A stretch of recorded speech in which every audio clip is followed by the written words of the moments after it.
একদম 3 বছর বয়স থেকে আমি প্রফেশনাল মেকআপ করে ইউজ টু। আমার চেহারা মেকআপ থাকে না, আমার এত সোয়েটিং হয়, আমার নাক ঘামে সব কিছু, তো আলটিমেটলি আমার মেকআপ চলে যায়। আমরা তো ট্রাস্ট করতে পারি কোরিয়ান প্রোডাক্টের বিষয়ে। আর আমাকে যেটা পাঠানো হয়েছে, সত্যি কথা বলতে আমি অনেক কিছু এমনিতে আগে থেকেই ইউজ করি।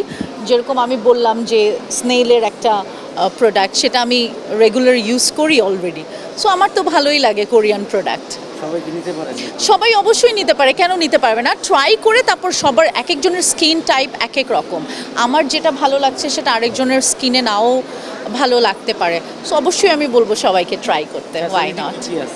ফ্যাসিলিটি আমার মনে হয় অনেক, আমি যতটুকু তাদের সাথে কথা বললাম আমার মনে হয় যে অনেক বেশি এক্সপেন্সিভ না তারা যতটুকু বললো। সো আমাদের ক্ষমতার মধ্যেই আছে, তো ট্রাই করা যেতে পারে।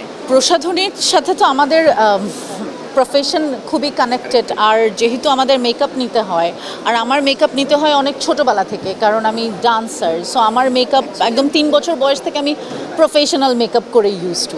তো আমার কাছে সবচেয়ে গুরুত্বপূর্ণ হচ্ছে মেকআপ উঠানোর জিনিসপত্র করার চাইতে।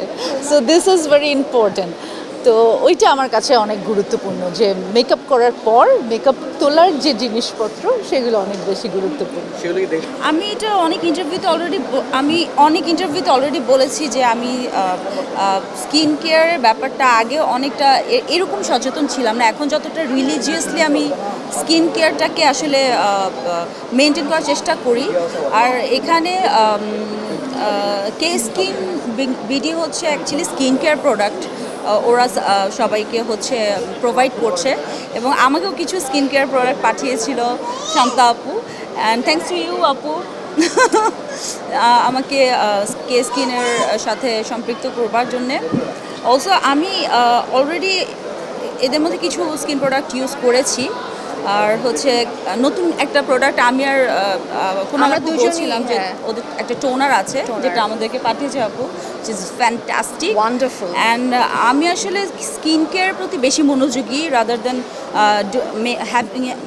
Having very heavy makeup or I think সবচেয়ে লেস মেকআপে মানে সারাদিন অ্যাক্টিং করে শি ইজ আ বিউটি। আমার চেহারা মেকআপ থাকে না, আমার এত সোয়েটিং হয়, আমার নাক ঘামে সব কিছু, তো আলটিমেটলি আমার মেকআপ চলে যায়। তো আমাকে কী করতে হয়, আমি একটু ফাঁকিবাজি করি, সেটা হচ্ছে আমি নাকের মধ্যে একটু ব্লাশন দিয়ে, গালে ব্লাশন দিয়ে, লিপস্টিক দিয়ে মেকআপ সারাদিন শুটিংটা করে। বিকজ আমাদের তো আসলে দেশে অনেক গরম, সো আমাদের এই ওয়েদারের সাথে যদি আমরা ইয়ে করি, তো আমাদের যার জন্য যেটা করতে হয় যে সানস্ক্রিনটা খুব ইম্পর্ট্যান্ট আমাদের আর্টিস্টদের জন্য, কারণ অনেক গরমে অনেক একদম টপ সানের মধ্যে আমরা শুটিং করি, যেটা এখানে অনেক ভালো ভালো সানস্ক্রিন প্রোডাক্ট আছে। আর হচ্ছে অথেন্টিক প্রোডাক্ট, সবচেয়ে বড় কথা হচ্ছে they are very much authentic.